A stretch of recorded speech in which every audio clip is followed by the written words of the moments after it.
Dans le trésor, il y a des scènes dans Astérix avec le souvenir cauchemardesque toujours de Vercingétorix jetant ses armes et des pièces d'or, des calices, des choses comme ça au pied de César à Rome. Oui, oui. Et par exemple, dans l'un des premiers albums qui est Astérix et le Chaudron, l'objectif, c'est de sauver de l'or qu'un Gaulois ne veut pas payer à titre d'impôt.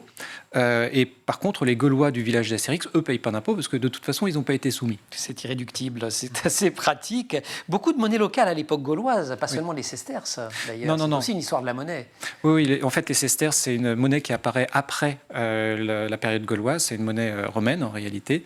Et il se trouve que d'un point de vue schématique, la Gaule était un territoire où il y avait beaucoup d'or, il y avait des mines d'or.